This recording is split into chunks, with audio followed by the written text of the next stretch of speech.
tentar ser, na medida do possível, mais uma vez, é difícil você conseguir resumir tudo em poucos minutos.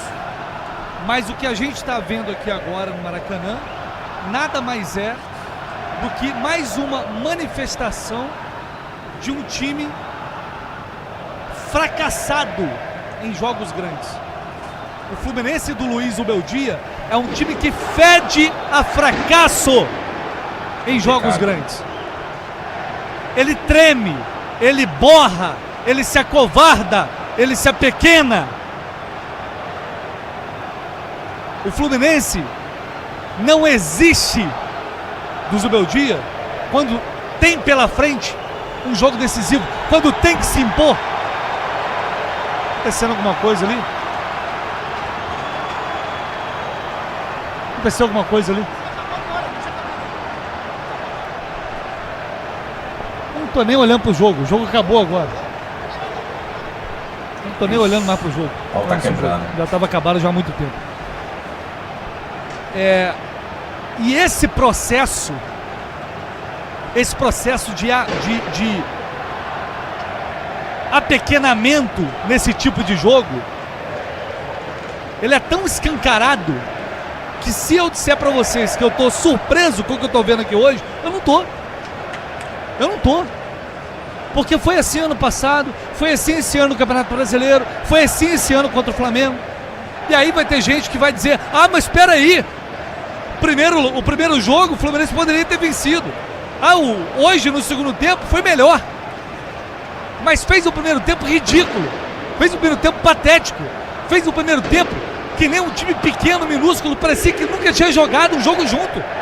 Os caras não conseguiam trocar 2 passes, uma saída de bola simplesmente horrorosa, que não foi um jogo digno, não foi um jogo digno de um time profissional, de um time da grandeza do Fluminense. E esse primeiro tempo, ele foi suficiente para encaminhar a eliminação de hoje. Porque o segundo tempo é uma contenção de danos. O segundo tempo é um Zubeldia desesperado, mexendo no intervalo para fazer algo que até hoje ele nunca fez. E veja bem, eu não estou nem criticando a mudança em si, ele partiu para um 4-4-2. Porque isso é algo que a gente pediu 50 vezes, em 50 jogos diferentes. Mas aí ele faz quando o time está pipocando de novo e perdendo o jogo.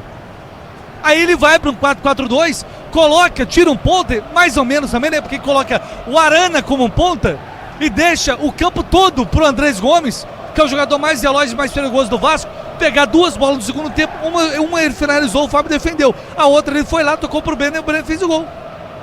Não tinha ninguém marcando lá do lado esquerdo. Ele resolveu, achou uma boa ideia e falou: hoje eu vou fazer diferente. Hoje eu vou mudar a porra do esquema tático que eu não tive culhão e coragem de mudar até hoje. Gente, é só pegar e estudar o que foi o trabalho do Zubeldia no São Paulo. Ele é demitido com bons números também no geral, né? Como tem aqui no Fluminense. Se o cara pegar e olhar só os números, ele vai olhar: pô, peraí, o aproveitamento do cara é bom, o cara é bom. Aí você observa o que foi o comportamento ridículo e pequeno, indigno de um clube do tamanho do Fluminense em todos esses jogos eliminatórios.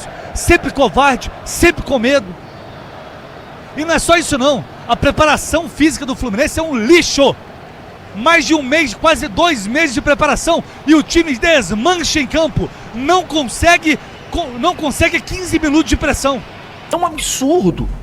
O que o Fluminense faz com o seu torcedor é desumano. O que o Fluminense tem feito com o seu torcedor em 2026 é surreal, cara. A atuação do Fluminense hoje foi um negócio assim assustador. A atuação do Fluminense hoje não foi só vergonhosa, não.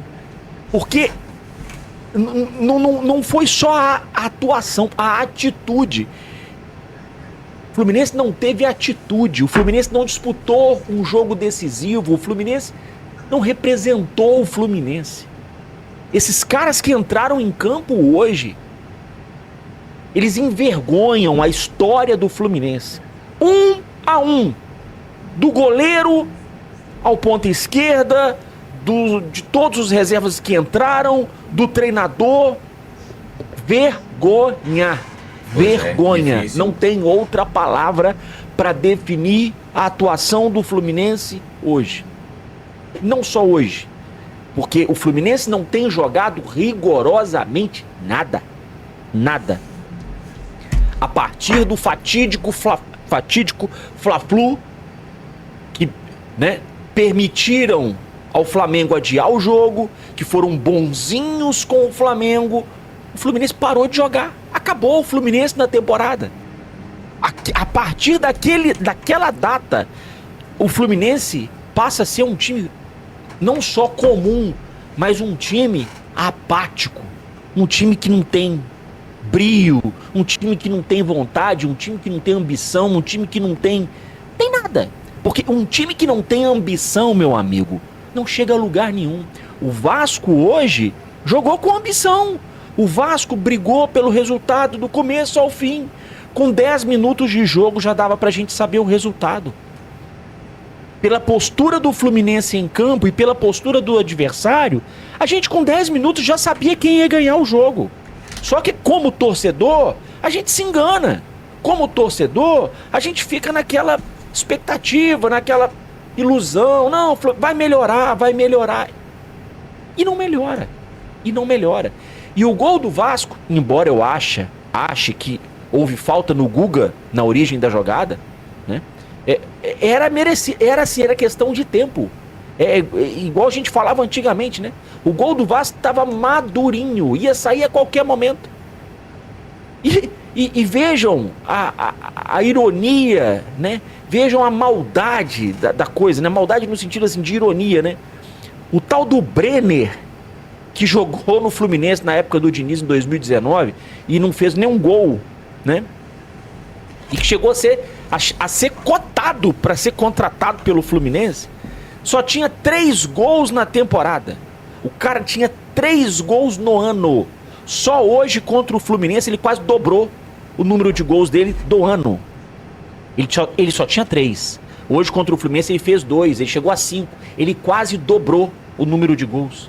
Assim, o que o Fluminense fez hoje com o seu torcedor, o que o Fluminense faz hoje em 2026 com o seu torcedor, é uma covardia. É uma covardia. O Fluminense ignora o seu torcedor. O Fluminense como um todo, jogadores, comissão técnica, diretoria, os caras ignoram a torcida. Ignoram. Porque nós estamos falando desde o começo do ano sobre as carências do elenco e os caras, as contratações do Fluminense do meio do ano, Thiago Silva, que não pôde jogar porque o técnico é muito inteligente, resolveu, ao invés de poupar o Thiago Silva, resolveu colocar o Thiago para jogar contra o Bahia, né? Peraí, o Freitas... Esse é o parabéns de hoje.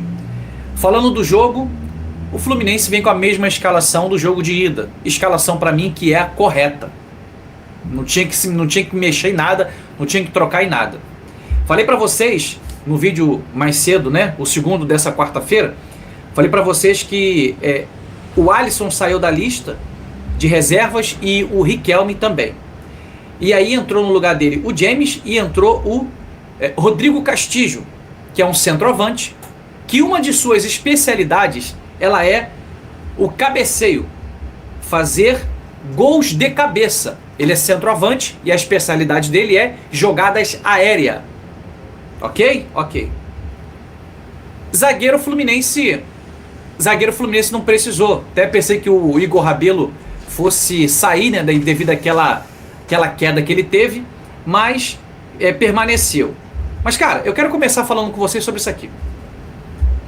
O Fluminense é eliminado dessa noite 3-1 pro Vasco, 3-1, aonde cara, é inacreditável uma falta de leitura do treinador diante do primeiro tempo. O Fluminense não jogou no primeiro tempo.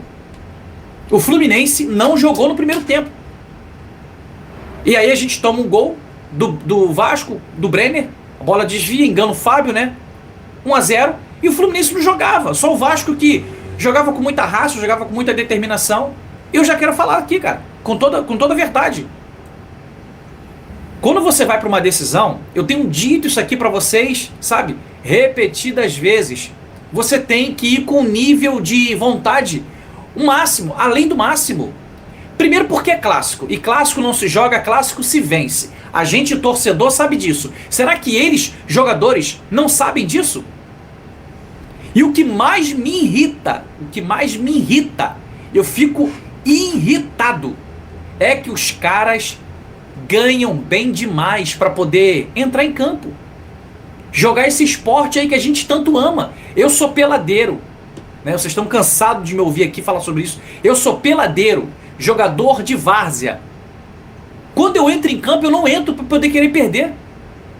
E os caras, numa decisão que vale vaga para a próxima fase, pô, vale uma manutenção de você tentar conquistar um título que você já não ganha há muito tempo. Os caras não jogam com vontade, os caras não jogam com garra, os caras não jogam com tesão. E aí saiu atrás do placar.